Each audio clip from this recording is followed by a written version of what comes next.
From KPFK in Los Angeles, California, Valley Free Radio in Florence, Massachusetts, WNUC in Detroit, and BikeTalk.org worldwide, this is Bike Talk. Bike Talk. Welcome to Bike Talk. I'm Taylor Nichols. And I'm Nick Richard. Hey, Nick. Hey, Taylor. Happy New Year. Happy New Year. Hey. 2601, baby. Yeah. You know, we did, I think, 50 shows last year, right? 52 shows. I think we might have had a couple of repeats that we counted Right. as shows. And then there was the best of, so, it might have been 49. Wow, that's a lot of shows. Yeah. Every week. Yeah. We did the survey. We got a lot of listener feedback on the survey. You want to go through that really quick? Yeah. You did it with the help of that researcher, right?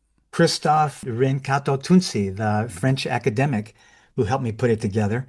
And we got a lot of really good feedback. You know, one of the things I was interested in was how do people find the show? And I love the one answer where people said, Bike Talk found me. I was lost and now I'm found. That was about 24% of the people. But a lot of people found it through bike orgs and through friends and families. And that just makes me think, we got to spread the word ourselves, and get the word out there to get more listeners to Bike Talk. You mean to our friends and family? To our friends and family and our listeners' friends and families. Yeah. Yeah. A lot of people talked about what platform they listen to it on. 25% on Spotify, 17%, 18% on Apple Music. And then a lot of things that I wasn't even aware of. Have you heard of some of these? I love these pie charts, man. This pie is divided into it's the big three, right? And then it's like all these tiny little fractions. Right. Summer radio shows, but Overcast app. Have you ever heard of that? No, but I haven't either.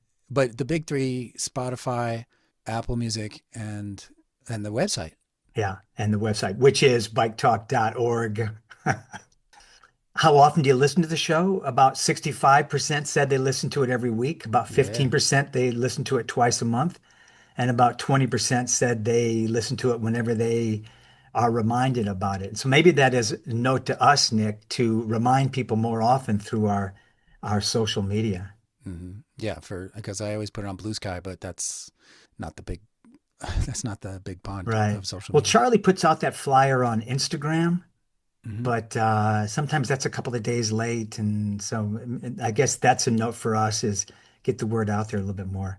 We asked about how long do you listen to the show? About 78% said they listen to the whole show. I like that. Yeah. And then a few people said they jump around. One person said they skip all the stuff about bike racing. So, that's kind of like me. Yeah. But I still like bike racing. Oh, it should totally be in there. You need to have that. People talked about what stories and interviews are you most interested in? Absolutely. The number one runaway was advocacy, which I thought was really good. Yeah. And that is kind of the main thrust of our show, don't you think? Yeah. And I guess it's, it makes sense that the people who listen to the show every week are interested in what we have on the show. Right. Well, that's true. But also there were author interviews, adventure, bike packing, bike touring, sport riding and racing was about 16%. Updates on local and state laws and issues. That was a big one too. That was like 87%. So yeah, that was the second biggest. So it's advocacy and policy. And then the third was urbanism. So that makes sense. Right. And then a bunch of, what'd you say? Kids got up 34%. And then there were a lot of little ones, gear, hearing about new bikes, a variety of topics, stuff like that. And then, I asked the question, do people ever go to biketalk.org to get more information about the show or the hosts or the guests? And about 60% said no, they don't. And about 40% said yes, they do. So again, maybe that's a note for us to make our website a little stickier, I think is the industry term. Yeah. What else? How long have you been a listener? That some people said since the beginning. I mean, I love that. It's more than 0 people. Yeah. No, that was a lot. There was about 5% of the audience, it says here. So years, 7 years, 5 years. And then a lot of people are about a year and about 6 months. So we got some new listeners and I really like that. What type of bikes? Commuting. 100%. Wow. Everyone said that. I love that. Yeah, that makes sense. Yeah. Sport and racing was about 36%. Gravel was about 35%. mountain biking a little mountain less. cruiser slash beater. Yeah, love that one. And bike share got more than the mountain or cruiser. Yeah, Wow. which is great. That's what we want. That means I guess we have urban riders, people in the Yeah. city. We have some cargo bikes, some Bromptons. This is the choir that Yeah. you're getting a picture of. The next question was, do you commute to work for school or errands? And what about 30% said they do it 3 days a week? About 30% said they do it Mhm. 4 to 6 days a week. Uh, what is that? And about 25% said they do it 7 days a week. So I love that. But then there was also, I don't know if you saw this, 17% zero. I don't commute by bike. I So get that. I get that. Where I yeah. live, I get that. What else? How many cars in your household? 40% have one car. About 38% have two cars. And about 13% have zero cars. Yeah. I think So I like this that. is lower than the national average. I looked it up. Yeah. Yeah. Yeah. Bike organizations, advocacy groups, a long list. We should do something with that. I don't know what. Yeah. Well, the League of American Bicyclists, WABA, the Washington Area Bike Association, Bikes for People, Yeah. Bike Columbus, Pasadena Complete Streets, Streetsblog. Good stuff. Hmm. Did you say Cal Bike? Cal Bike absolutely is on there, right?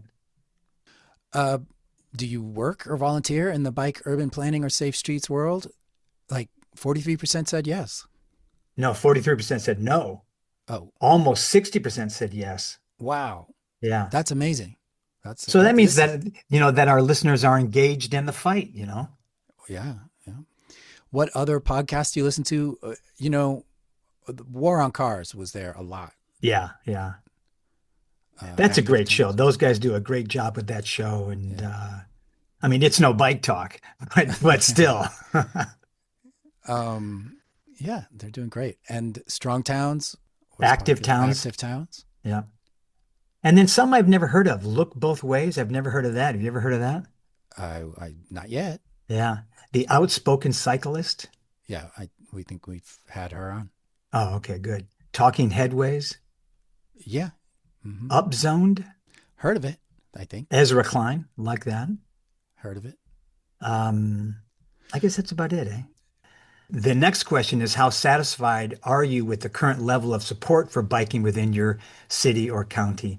And there's zero at five, which means that they were really pleased with it. So we Mm. have some work to do there. Okay. How old are you? Oh, these are the demographics. Yeah. They're basically people like our demographic, I think. Yeah. There's what, 70% of the audience is in their 30s, 17% in their 40s, 24% in their 50s. Did you say 17% Yeah, in their 30s? 17%. Yeah. Yeah. 20% in their 60s. We got some Um, 80-year-olds. yeah, 9% in the 70s. Uh, what's your gender? 75% of the audience is male, about 24% is female. I guess that kind of makes sense. Yeah. Where else? Where do you live? All over the map. I really love that one. Los Angeles, British Columbia, Canada, Waterloo, Canada, Oregon, Bethesda, Maryland. Martinique. I know who that is. Prague. Yeah. And then the best question, I think, is what you kind of collated, Nick, which is what feedback do you have for us? Yeah, this was awesome. People had great things to say. I mean, not necessarily positive, but great. Let's read some of those. Well, the first one I'm on the list is send me free stickers. So I love that one. Can you tell who said what? No, Oh, no. So how are we going to send them free stickers? I don't know. All right. It's a great podcast. I would like to hear more pieces about multimodal transportation. Well, they're coming up, and the essential role that the bicycle can play in it. Right.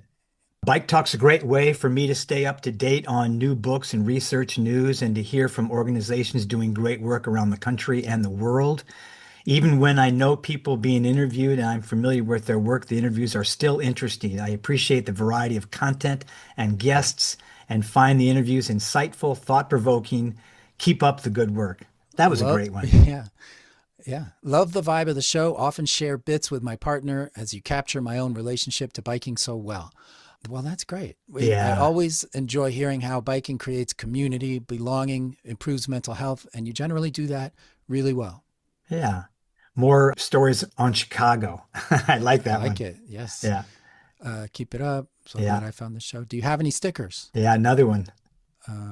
Become non-political. That's not the only time somebody said that. I think Right. something like that. I don't know. Can we do that? I just feel like being political is so much a part of what we're doing, you know? Yeah, I mean, when you look at the state of the world, when people look back at this show from 2025, what are you going to not mention what is happening Right. to our country? I mean, look what's happening because of our car dependency. Look what's happening because of oil. Totally. I mean, this week especially, right? Yeah. But Wow. I'm not going to say it because I don't want to be political and annoy this listener. Maybe they were talking red, blue politics and not just Right, right, politics right. in general. I don't know. So Really, really like the calm and respectful vibes. I like Charlie reading the news and the personalities of Nick and Taylor, which are different but funny and kind. I also like yeah. to hear all of the interviews with advocates, bike industry professionals, urban planners, and regular people out in the world on bikes. This should be in the reviews on Yeah. Apple. Yes, absolutely. If you wrote that, put that on Yeah. Apple and Spotify for us, because that's a great one. Find a Um, female presenter. There's so many male voices inside. Well, yeah, we do yeah. have some. Also, have you interviewed Diane Jenks of Outspoken Cyclist? Oh, We have, I think. It was on an episode we called Other People's Podcasts. oh, right. Well, maybe it's time to do it again. Sure. Bring And we back were, regular female hosts, right? yeah. How to fight back against car brain city engineers. Yeah. If there are ever any issues or controversies in Manhattan and you need a guest, I'll be happy to be on the show. Seems like Carl Mahoney has the Upper West Side covered and Miser's got you covered in Queens. But if you need someone in Midtown Manhattan for breaking news, 34th Street busway, congestion pricing, etc., I'm your guy. Great. Here's one that says, I listen every week and I genuinely appreciate Bike Talk for interviews and about micro mobility initiatives and bike news. The bike joy that Nick and Taylor bring to every discussion. Really nice stuff. Yeah. I want to add one because this is kind of critical, but it's interesting. It's like, I think it goes with the one about being political. It says the Right. podcast is too deferential to anti-biking views. I enjoy interviews with people opposed to expanding bike infrastructure. Those are often the best interviews, but the show goes too far to be fair to opposing viewpoints. Hmm. That then it goes on. The show should not go overboard to be fair to anti-bikers. Be mean. That would enhance the show's entertainment value and draw more listeners from the other side too.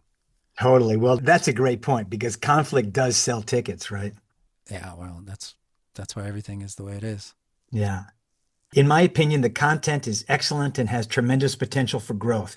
My sense is that the team may be understaffed to sustain a weekly hour-long show. Oh, that's that's a good point. After viewing the survey results, it might be worth convening a roundtable of trusted advisors to develop a long-term sustainable plan. The work you're doing is important, but without dedicated support, grant writing, sponsorships, or other funding sources, burnout is a real risk, and it would be a significant loss for the cause.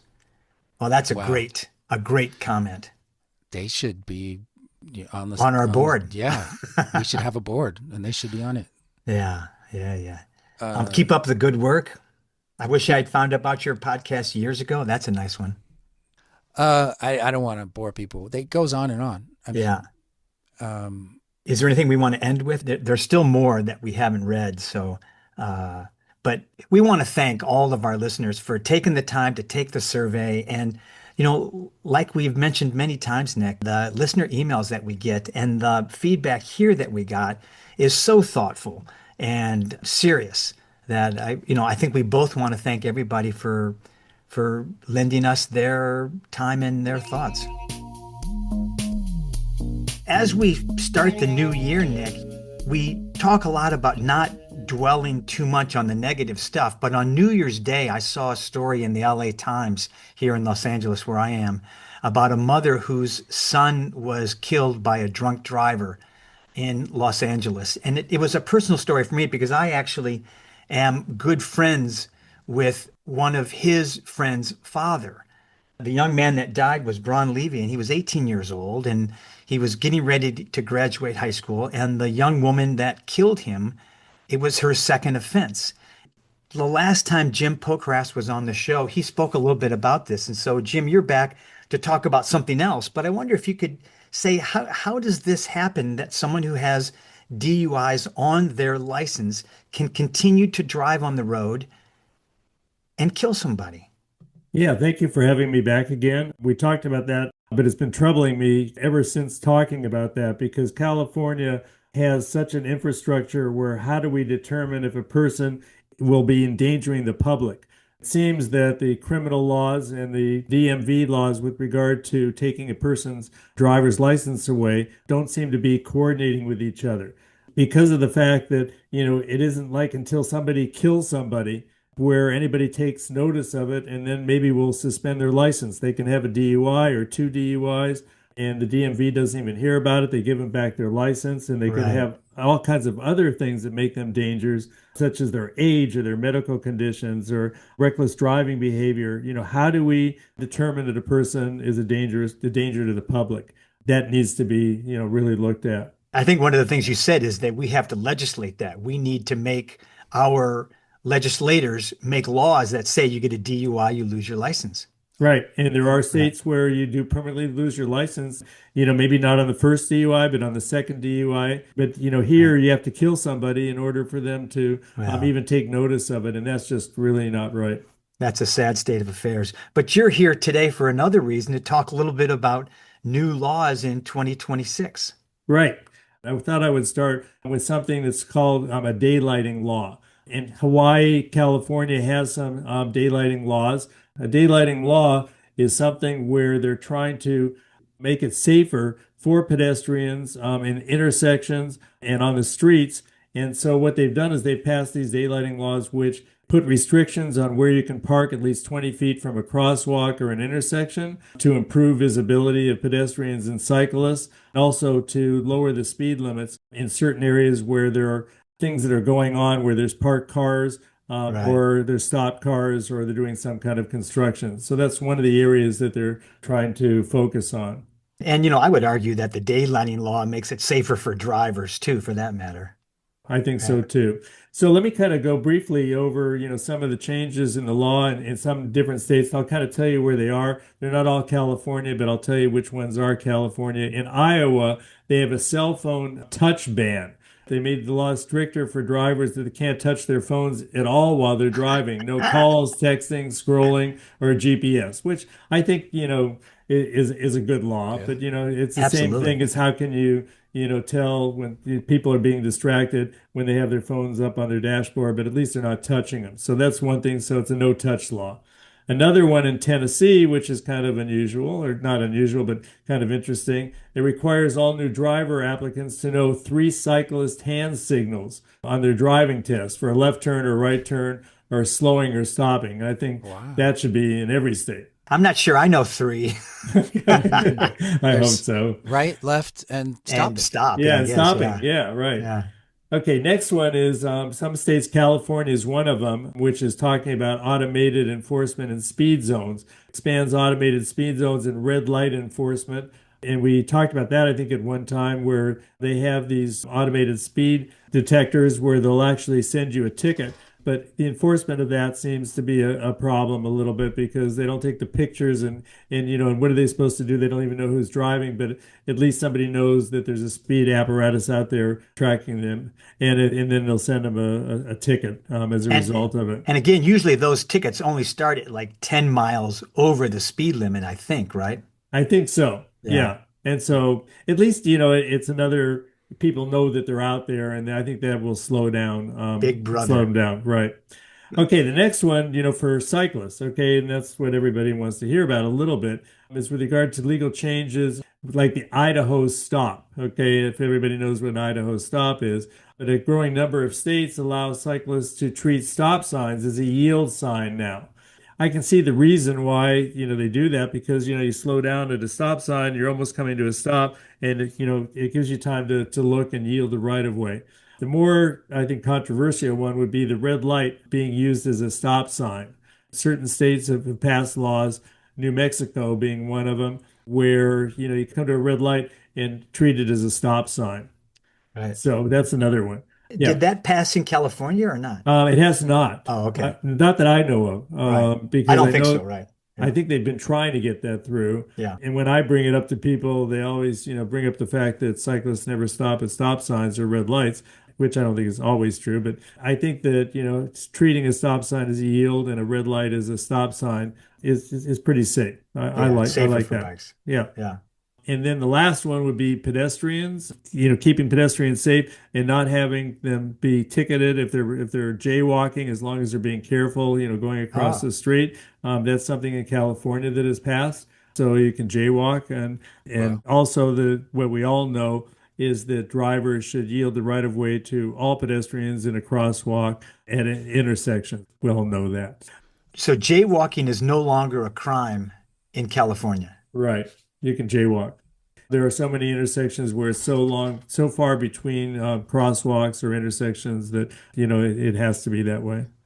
Well, Jim Pocrass of Pocrass and De Los Reyes, once again, thanks very much and Happy New Year. Yeah, Happy New Year to everybody. Okay, everybody be safe. We just had the Mamdani inauguration in New York City. It was in a subway. He came in with his wife on a subway train. His parents came on another train. We're bringing in Gersh Kuntzman from New York City Streetsblog. He's the editor. He's going to do a New York Minute. A New York Minute in a New York Minute. Yeah. Gersh said Streetsblog NYC had a squadron of reporters there. Why was the inauguration in the subway? Is that a pro-transit statement? Mamdani said we should have big expectations for his administration. Is he going to be the next Anne Hidalgo? And you have 1 minute. Okay, well, in this 1 minute, confidence is high. Mayor Mamdani did indeed have his official inauguration in a defunct subway station right underneath City Hall, but he did more than just do it at a subway station.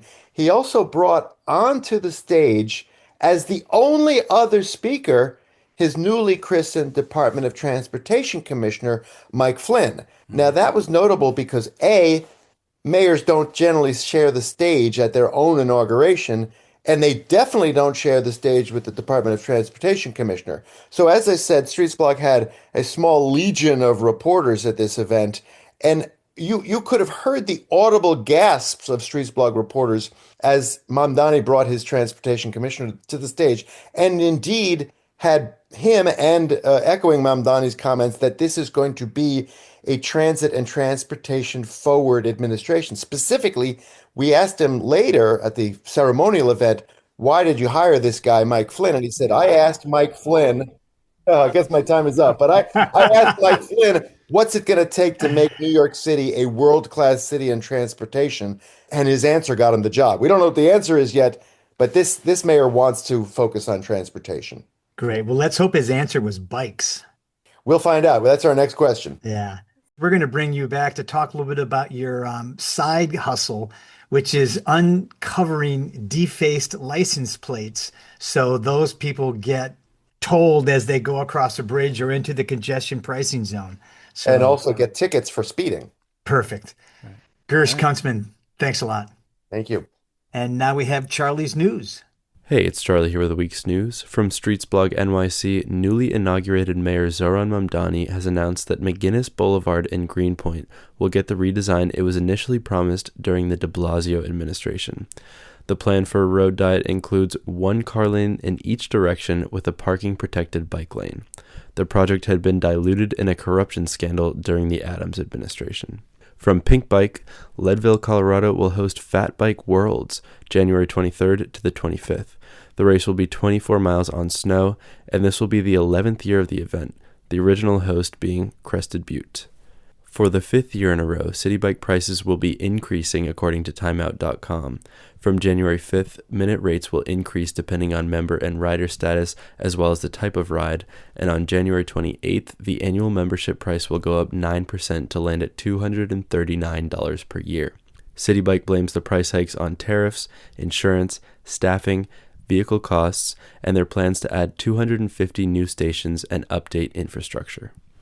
From Momentum Mag, Dubai is planning a major cycling and pedestrian highway called The Loop. The 93-kilometer cycleway and pathway system would be climate-controlled using 100% renewable energy from kinetic power from the flooring. There would be 100% recycled water for irrigation of plants and vertical farming for food. An aim of the company behind the project is to get more than 80% of people to use a bike on a daily basis. Thanks, Charlie. Always good to hear your voice in the new year. Nick, I think we got to mention they're raising the price of Citi Bike in New York. You and I have talked about that a couple of times. It's already really expensive. Yeah, I mean, I don't know if it's just because well, they said they had however many reasons. One was tariffs. Another was they're expanding their stations. Wow. Well, I guess that's good. So I don't know. It just seems like it's really expensive. And if we want to change behavior, we have to think about how price can help change behavior. Well, they're talking about free buses in New York City, right? I mean, it wouldn't be a stretch to ask for free bikes, sure. Right. Well, we'll see where that goes and we'll keep you posted. I have another piece of news that I want to mention. I don't know if it made much of a story back east, but Vince Zampella is the developer of a video game, Call of Duty. I'm not a big video game player. I didn't know who he was, but apparently he was pretty famous in the video game world. And he died on Sunday, December 21st in a car crash, but he was driving a red Ferrari on Angeles Crest Road going like 100 miles an hour. And, one of the things I said to you, Nick, when we were getting ready for the holidays, I said, this is a time when people get to ride more. And Angeles Crest Road is a road that a lot of bikers like me ride on at this time of year because we have a little bit more time and it's a really beautiful, windy highway through the mountains.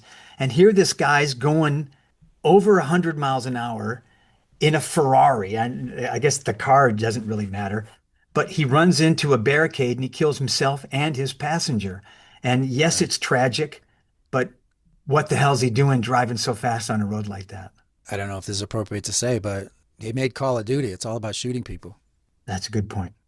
All right. Also in the news, the League of American Bicyclists announced that on December 23rd, the USDOT announced their Safe Streets for All awardees to 521 communities for a total of 982,200. Wait. Yeah. That's 982 million. 982 million. Yeah. Wow.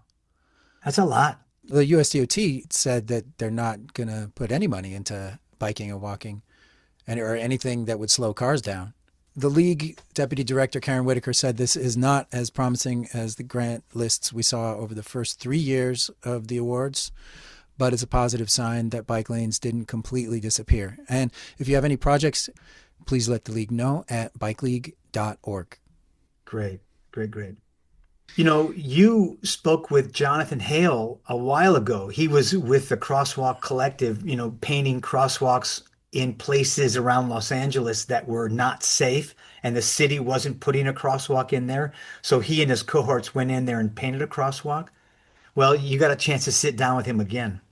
Yeah, well, he is not, I don't think he's ever with the Crosswalk Collective, but he's sort of a fellow traveler. Now he's with a group called People's Vision Zero. And this time he got arrested, so I wanted to talk to him about that. Jonathan Hale, you're with the group People's Vision Zero. You made it in the news. Yeah, my group's called People's Vision Zero. We've been inspired by the work of the Crosswalk Collective. They're a similar group. We're friends. And we paint crosswalks where they legally already exist, at four-way stops, at residential corners where people have been injured or killed, or community members have requested it. As our name suggests, we protest for the city to take Vision Zero seriously and implement it as a priority. And we think too many people have died for it not to be. So that's what we do. Vision Zero is the idea that there shouldn't be traffic fatalities. Exactly. So in 2015, LA announced its commitment to Vision Zero, and the goal was we were going to end deaths in traffic by 2025.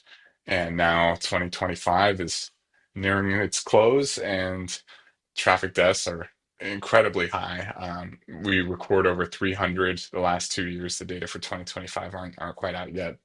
But for the past 2 years, 23 and 24, there were more deaths in traffic than homicides. Cars are the leading cause of death for kids 2 to 14 in Los Angeles. The which is leading pretty insane. cause of death in kids. Exactly. Cars, like being in the cars, being hit while outside cars, both. Any and all of the above. Yeah.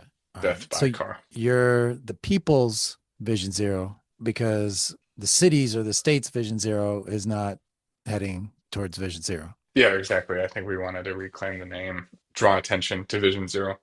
We get to have our own graffiti collective now. Three-letter acronym, a la MTA, Yeah. DAF, LTR, PVZ. That's us. Except we do graffiti for street safety and an end to traffic violence. I think the goal of the name was to draw attention to Vision Zero, and that's part of why we're protesting, is we want to see the city get serious about ending traffic violence and death on our streets. And so you do some graffiti, you make crosswalks, and you say where they already are. Can you explain that? I guess I'll take you through our process.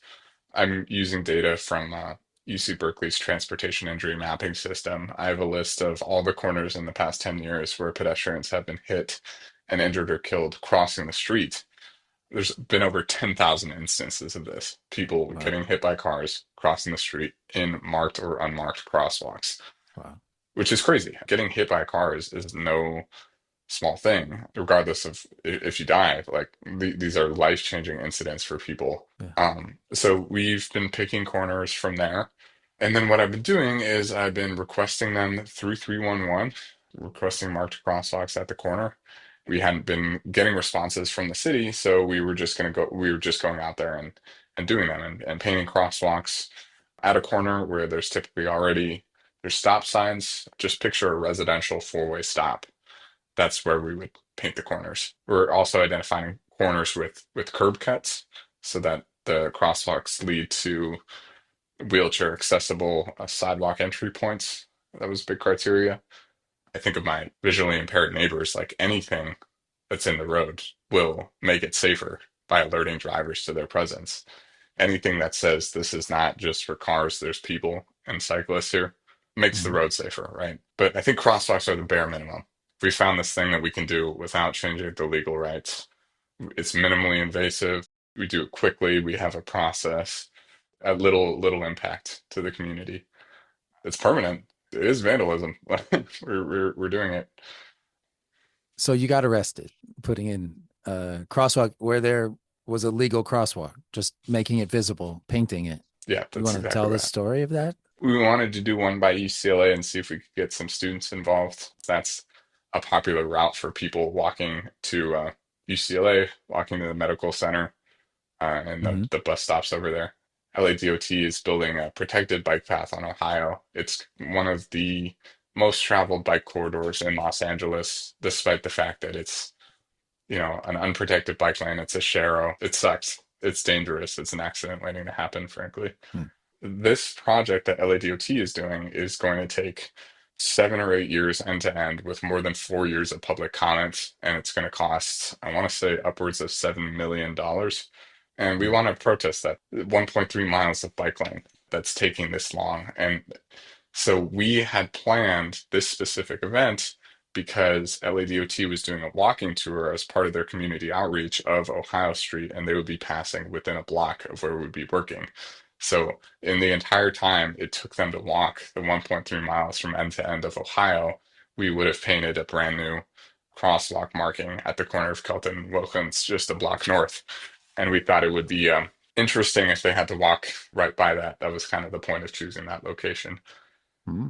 So we started painting. I think we have a pretty good system set up. We have 15 to 20 people that show up. We close down the road. We have walkie-talkies, so we're able to let in local vehicles and emergency vehicles. We communicate quickly.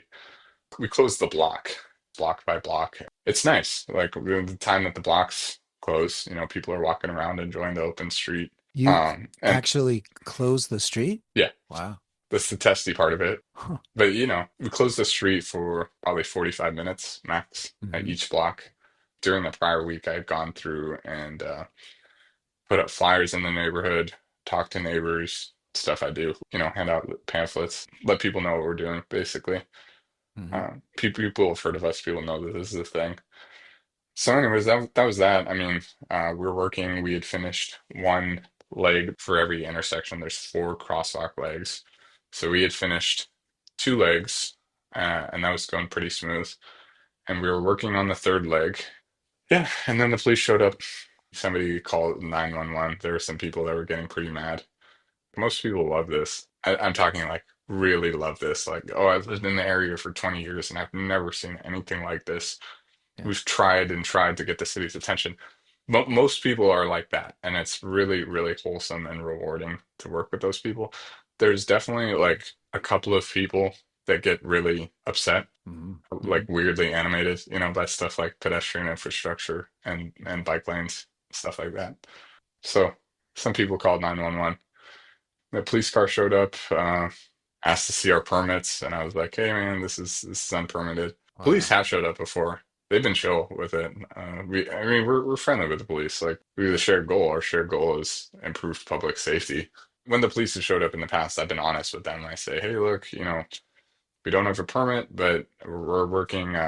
We're protesting for safer streets and a more effective government by painting crosswalks here. We're not changing the legal rights. We move pretty quickly. We'll be out of here in an hour, something like that." And that's Yeah. pretty much what I told this guy. He was not having it at all. Yeah. He was pretty upset. Yeah, made us clear everything out. The paint was still wet, which I explained. I was like, "Hey, look, if you give us like 20 minutes, the paint will be dry." And he was like, "No." So they opened the road and the paint was wet, and so cars tracked it into the road. It's like this half-finished situation. They put me in cuffs. The guy was pretty upset. He told me that he was going to take me to jail. That was wild, and he was basically threatening to take everybody to jail if we disrespected him by videotaping. It was a mess, dude. I mean, my team is great. Shout out to my team. They cleaned everything up. They did a good job handling the situation respectfully. But the road is open and there's wet paint. And like at one point, some guy comes and he stops his car right in front and he gets out and he's like yelling. He's really upset about the paint. And then, and then the officer was basically like, "Oh, it's these people's fault." And I'm like, "Hey, dude, we said it's hard for me to say because closing the street's illegal, right?" But that was that. I don't picture somebody on a bike getting upset because they went through wet paint to that degree. For some reason, that's probably my bias. Yeah, no, it's a car thing. Cars make people angry. Yeah. Okay, it's easy for me to say because I'm the one doing it, but I don't think we were inconveniencing people that much. We directed people around, we're communicative, we had alerted people in the community the week before. And if people really needed to get through, like through the area we were painting, we would guide people so that their tires didn't actually go over the paint if it really came down to that. But I think there's some very important people in Los Angeles who need to get where they're going completely unimpeded by Yeah, pedestrians and that's cyclists and whatnot. I always think, people who get really upset about being inconvenienced in any way while driving, I always joke that they must be going to do a surgery or some other really Exactly. important thing they have to They're get through. probably pregnant and on their way to deliver a child. But yeah, that was that. So, and they gave me a ticket and, I have a misdemeanor charge for vandalism.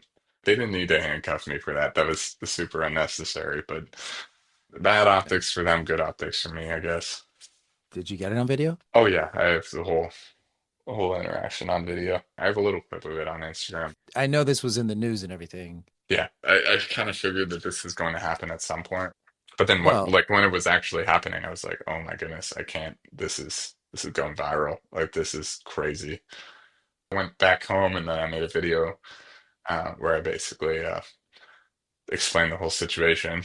I was like, "Hey, look, I got arrested for painting a crosswalk. We've been trying to get in touch with the mayor's office for some time. They're not taking this issue seriously, basically." And then that video went quite viral, almost 1 million likes, wow.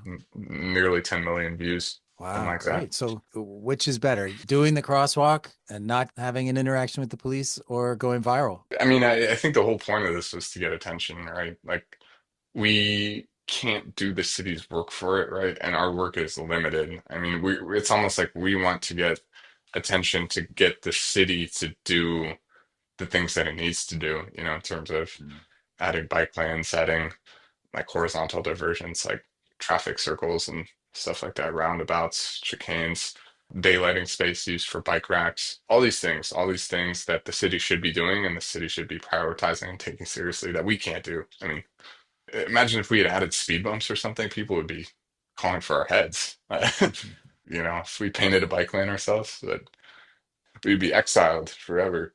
I think you're going to keep it up, right? So it depends. I actually met with the mayor's office. The video got their attention. So we met with the mayor's office, and I'd also prepared a full report on this. Part of the point that I wanted to make was that I found a legal window where we're doing this, where crosswalks legally exist. We're doing this according to the California Manual of Uniform Traffic Control Devices. The California Manual is the standard, and LADOT has its own standard that exceeds that, but they're not binding. And since we're not changing the legal rights, there is a window for us to be able to do this. And so I kind of presented the case that, look, if you guys really wanted, you guys being the mayor's office and LADOT, basically, you could continue allowing me to do this legally. I'd like to think we made a decent case, and then we met with them, and then I think the issue was they really have to move heaven and earth to make this happen. With me, I was like, well, that's the point. The point was to get us to really reevaluate the systems that make these sorts of things so difficult. Like it shouldn't take 7 years and 4 years of community outreach to put a mile and a half of protected bike lane on Ohio. The point wasn't just to do crosswalks, it was to ask these questions about the system and why it's so difficult. But that's that. If we could continue to paint crosswalks, that'd be great, just for the symbolic win. Also, because it's nice. People come outside and are happy. They enjoy the street and get to be engaged in their communities. We hear a lot of stories from victims of traffic violence. Maybe imagine if we partnered with neighborhood cleanup organizations to do crosswalks and cleanups at parks. And then it was like, we're at a park, and then we go to the park, leave it with crosswalks, pick up trash, maybe we have vendors, just have like a nice block party. Like that was my pitch. Basically, I was like, hey, look, we can do this. This is what I want. This is what the community wants. Yeah. It's up to y'all to make it legal. And I think you can. That was my pitch. And then they were like, oh, well, it's going to be really hard for us because there's all these systems and layers of bureaucracy. And then I was like, well, yes, that's exactly the point. Like the point was that we need to reevaluate these things. So you're thinking Yeah. they might just say keep going with painting crosswalks? I mean, that's the thing. It's like allowing us to continue painting crosswalks.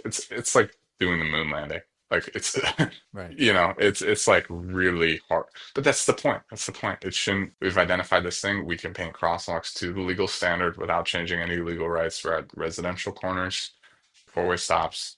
We're entirely volunteer driven and funded. So like we can do this without any additional cost to the city. And the point is, will they make that legal? We would love to see the city recommit to Vision Zero and implement tangible steps. Nobody wants traffic violence, obviously. Like everybody wants safer streets, but it's one of those easier said than done things. In the meantime, I've agreed to hold off on painting crosswalks just so we can work with them in good faith, which was another funny thing that I did point out, that like this is it. We're holding the city hostage, and the equivalent of shooting the hostage is painting a crosswalk. Like that's the point at which negotiation breaks down. So I'm like, okay, yeah, we'll stop. I'm picturing people in LADOT. No, anything but a crosswalk. No, don't. I don't know. I think that kind of underscored the absurdity of the whole situation. But I understand. I understand that it's this is a difficult ask, and we'll get there little by little. So we are holding off on crosswalks for the foreseeable future, and then I think if it's clear that the city isn't working with us in good faith, we will continue painting crosswalks until we see some movement on their part. The Crosswalk Collective, they aren't going to stop. They have a different ask. They will continue painting crosswalks until it is safe for children to walk to school. That's their criteria. Great. Thanks, Jonathan. Jonathan Hale, the People's Vision Zero. We'll check in with you in January and see how that went. Awesome. Just let me know. Good to be on Bike Talk. Jonathan said that the community loves the crosswalks.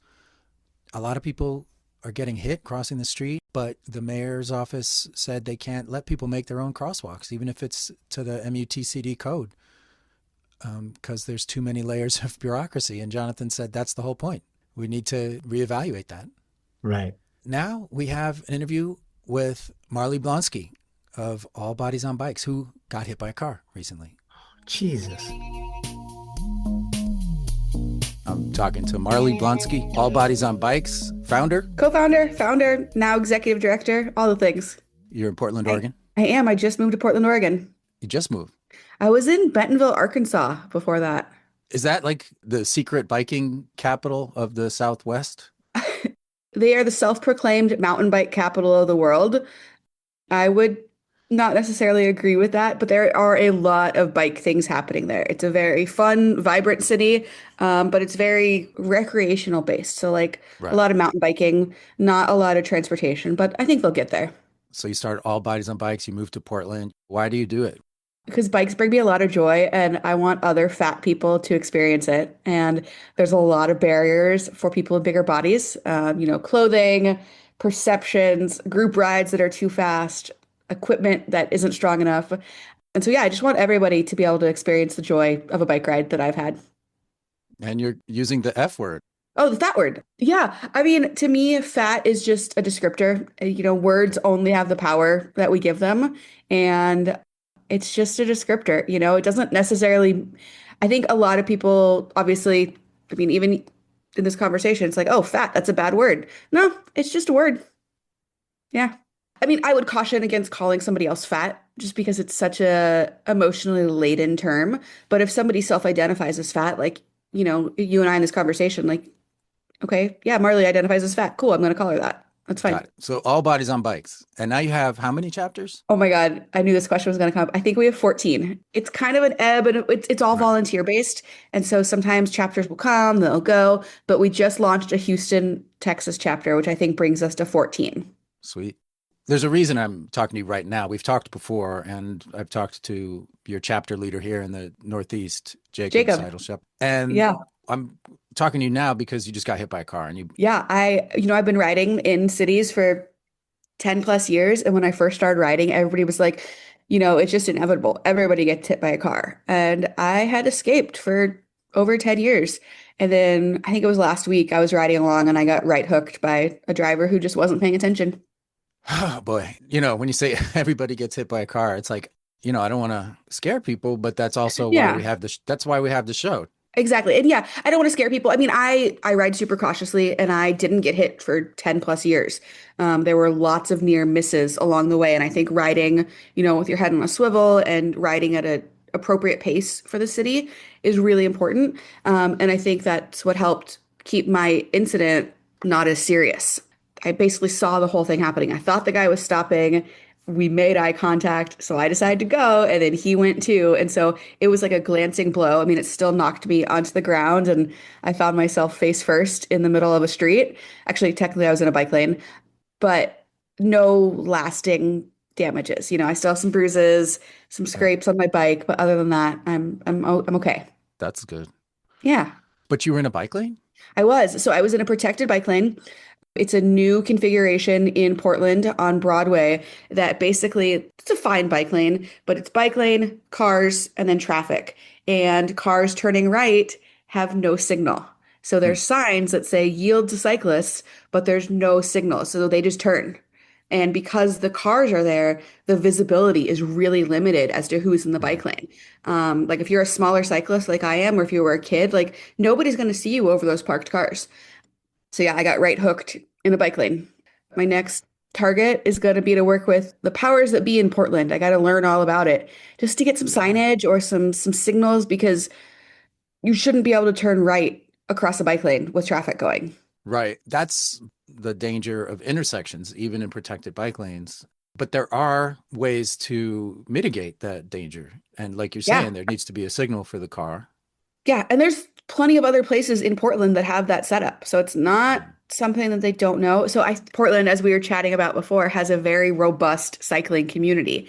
And there is a Slack channel that has like 600 people in it and folks constantly talking about projects they're working on and advocacy work. And so right after it happened, I went in there and I said, all right, folks, I'm new to the city. I just got hit by a car. How do I fix this? And I got a lot of great responses. But apparently, so this bike lane that I got hit in, it was a new project last summer. and it was not considered like a capital expenditures project. It was some other designation. I don't know exactly, but essentially it was like the cheaper version. So they Oh. could get the bike lanes installed without like re-signaling things. And it's like, it just makes me so mad because it's like, okay, you kind of did like a halfway project that's somewhat safer for cyclists, but is it really? I don't know. Well, that's interesting. We have another interview this episode with someone who is doing tactical urbanism in LA with crosswalks, making crosswalks, and they're to standard, MUTCD standard. But, the idea of quick builds and putting things in, even if it's not, to the letter, do you put things in that aren't perfect? I don't know. I mean, I am not an urban planner. I have lots of friends that are, and I go to lots of meetings, and I tend to zone out when it becomes really wonky talk about best practices and all this. But having experienced it, I'm kind of renewed to be like, no, like, I don't care that it will cost a couple million more dollars. Like, let's make this safe for everybody. So you're And coming in because you love bikes, and then you got drawn into the activism of all bodies on bikes. Do you want to say anything more about that activism? yeah, Yeah. so it's kind of funny. It's all kind of full circle. So when I first started riding bikes in Seattle about 10 years ago, I didn't do size advocacy or activism. I was just making do with what I had. And then there was a woman named Cher Kung who got hit and killed on my route to work. And that really ignited something inside of me to start doing advocacy and activism around safer streets. So Mhm. I got into doing that in Seattle. And then, like I just mentioned, it gets wonky, it gets complicated, it gets very technical. And I was just like, okay, this is not my zone anymore. But I had this fire and this passion for activism, and I saw like the power that it could have. And I was like, well, there's another problem here that directly relates to me, and that was the size advocacy. So I started reaching out to brands and saying, I would love to wear your stuff on my upcoming trip, this great bike packing trip I'm going on, but you don't make my size. And just started realizing like almost 70% of the US population lives in a bigger body. Mhm. And there's just not equipment out there for folks who want to ride bikes. I learned a lot from like the fat activism community. I'm not advocating for people to lose weight. I don't care why people are riding a bicycle in bigger bodies, but I want them to be able to do it in a way that's safe and joyful and with properly fitting clothing. It gets my gears grinding when I start talking about it and start working on it. Nice. Especially because we were making really good progress there for a while. I was sponsored by Pearl Izumi, and Pearl Izumi was like, "Yeah, we're going to make everything up to a 3X," and then they got bought out by a private equity firm, and that Oh, project went away. So it's well, like, there's progress and then there's not, and here we are, it, 2026. like it takes 8 years to build a crosswalk. Yeah, but I'm a millennial. I want instant gratification. Is that millennial? I mean, I think so, because that's what we've experienced our entire lives. Oh, yeah, that's right. Yeah. Then we have a film coming. We have a second film coming out. I don't think I mentioned this to you. You want to And talk now we about have your, a, is it the and sequel? it is, it's part two. Yeah. So Shimano made the original film back in Oh, 2020, came out in 2021, and they've become an awesome partner of the organization. They donate and they really help support us. And we were talking with the brand manager, and they were like, we want to do a part two and see where the organization, like where things have gone 5 years later. And so we filmed it last summer and it'll come out this spring. And so it's called okay. We Are Cyclists, the All Bodies on Bike story. And it's really, really cool. So the first one was really just me and Kaylee and kind of figuring out what it means to be a fat cyclist. And this one is like, we go bike packing. Well, again, we go to New York City. We lead a retailer training program. It's kind of just an update on where we've gone with the organization in the last 5 years, which is really fun. So you're doing a lot. Yeah. Is it? I've been seeing your New Year's emails. You're like all bodies on bikes resolutions. Yes. You want to put the word out about how to get on that list? Yeah, just go to allbodiesonbikes.com and we have a magic little pop-up.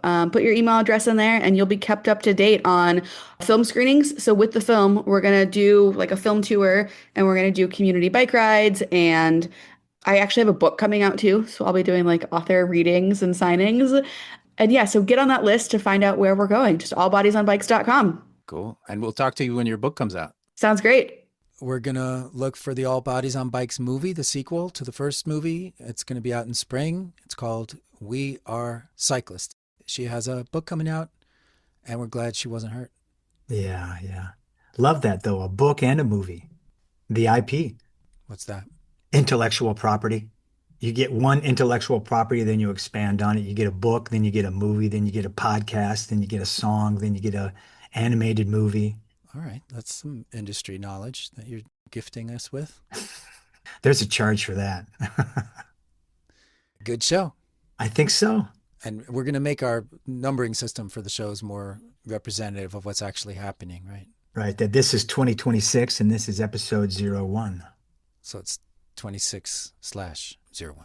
Right. And if you go to biketalk.org, you can hear some of our archived shows with our interviews with some really wonderful authors and advocates all of last year. So if you're out on a bike ride and you need something to listen to, or you're tired of listening to the news about Venezuela, then go to biketalk.org and catch up on a past episode. Yes. Cool. We want to thank all of our listeners who have stayed with us over the holidays, but also who took the time to take the survey and give us such wonderful feedback. And if you put that feedback on Apple Music or Spotify, that would also be great. We also want to thank Jim Pocrass of Pocrass and De Los Reyes, Gersh Kuntzman of Streetsblog, New York, Jonathan Hale, and Marley Blonsky. And of course, we want to thank our regulars, Julie Richard, Charlie Lighthizer, Amy Ziering, Stacy Randecker, Lindsay Sturman, Josh Hagland, and Kevin Burton. Did I get them all? You did. I think I did. But do you have a quote? This is from Iris Murdoch. Now, I'm not sure who that is, but she said, "The bicycle is the most civilized conveyance known to man. Other forms of transport grow only more nightmarish. Only the bicycle remains pure in heart." Wow. Thanks, Taylor. Ride safe. This episode of Bike Talk is sponsored by the law offices of Pocrass and De Los Reyes, with offices in Los Angeles and Bakersfield and serving all of Southern California. Bike Talk is a project of CRSP and the Los Angeles Eco-Village Institute. And that was Bike Talk. If you have a story, a tip, or a topic, head over to biketalk.org and send us a message. Talk again next week. Get that car out of my way. I wanna ride my bike today. Keep me fit, get me there. I won't go stinking up the air. Leave behind the daily grind. Let your mind unwind. If it's life, pretend to life. Better get yourself a bike.